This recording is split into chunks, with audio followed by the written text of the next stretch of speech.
The Little Mouse's Great Cheese Adventure Chapter 1. Max and his dream of cheese. In a snug little hole in the wall of a big, bustling house, lived a tiny mouse named Max. Max wasn't just any mouse, he was a cheese enthusiast. Day and night he dreamed of cheddar, Gouda, mozzarella, and brie. But above all, Max longed for the most magnificent cheese in the world. The biggest, juiciest, most mouth-watering wheel of cheese he could imagine. One sunny morning, Max woke up with a spark of determination. "Today is the day I'll find the cheese of my dreams," he declared. With a brave heart and an adventurous spirit, he scurried out of his cozy hole through tall grass and across bustling streets.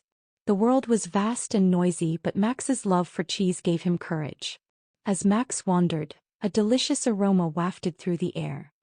He twitched his nose and followed the scent, his excitement growing with every step. Soon he found himself in front of a towering building with a sign that read, "Cheese Factory." Max's little jaw dropped in awe. "Could this be where the greatest cheese is made?" he whispered. His tummy rumbled with anticipation. Squeezing through a tiny crack in the door, Max entered the factory and gasped. Inside, wheels of cheese were stacked to the ceiling, and the air was filled with the heavenly aroma of fresh cheese being made. Workers bustled about, stirring giant pots and pouring creamy milk into molds. "This is a dream come true," Max squeaked softly. Then his eyes caught sight of something extraordinary. In the center of the room, on a pedestal, sat a glimmering golden wheel of cheese, bigger than anything Max had ever seen. Its rich, creamy aroma made his whiskers twitch. "That must be the biggest cheese in the world," he exclaimed, his heart racing with excitement. Chapter 2. A brave plan. Max was determined to taste that cheese, but there was one problem. A big, watchful cat named Whiskers guarded the pedestal. Whiskers was known throughout the city for chasing away any mouse who dared come near. Max's little heart pounded. "I need a clever plan," he thought. As he looked around, his eyes landed on some colorful balloons tied in a corner. A brilliant idea popped into his head. "If I can distract Whiskers with these balloons, I might have a chance to sneak past him," Max whispered to himself. Quickly, Max grabbed one of the balloons and tied it securely to his back. It floated gently above him as he approached the giant cat. "Hey there, Whiskers. Look at this balloon," Max called out, his voice steady despite his nerves. Whiskers turned his sharp gaze toward Max, his curiosity piqued. His golden eyes locked onto the floating balloon, and he batted at it playfully, momentarily forgetting about the cheese. Seizing the opportunity, Max dashed past Whiskers and reached the golden cheese wheel. He took a deep bite, and the flavor was even better than he had imagined, rich, creamy, and absolutely perfect.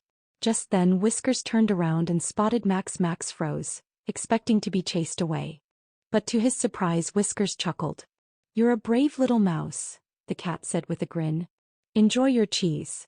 Max blinked in disbelief. "Really? Thank you, Whiskers," he squeaked. The kind cat laughed. "Cheese tastes better when it's shared. Mind if I join you?" Max happily shared his treat with Whiskers, and they chatted like old friends. As they enjoyed the delicious cheese together, Max realized that courage and kindness could lead to the most unexpected friendships. Chapter 3. The Cheese Factory Friendship. From that day on, Max became a regular visitor at the cheese factory. Whiskers welcomed him warmly, and the two unlikely friends spent their days exploring the factory and tasting all kinds of cheeses. Max discovered soft cheeses that melted in his mouth, tangy cheeses that tickled his tongue, and even cheeses with herbs that made him feel like a chef. The workers at the factory often chuckled when they saw Max and Whiskers together. "Who would have thought a mouse and a cat could be friends?" they said. Max and Whiskers didn't care about their differences. Their shared love for cheese and their new friendship brought them endless joy. One evening, as they sat on the factory roof watching the sunset, Max turned to Whiskers and said, "You know, I came here looking for the best cheese in the world. But I think I found something even better, an amazing friend." Whiskers smiled, his whiskers twitching with pride. "And I learned that even the smallest creatures can be the bravest," he replied. From that moment on, Max and Whiskers knew they had a bond as special as the cheese they loved. Together they proved that great adventures often lead to the sweetest surprises, friendship, laughter, and, of course, lots of yummy cheese. Moral of the story: Max's journey teaches us that bravery and kindness can lead to the most unexpected friendships. It reminds us that true joy comes from sharing, whether it's a favorite treat or an unforgettable adventure.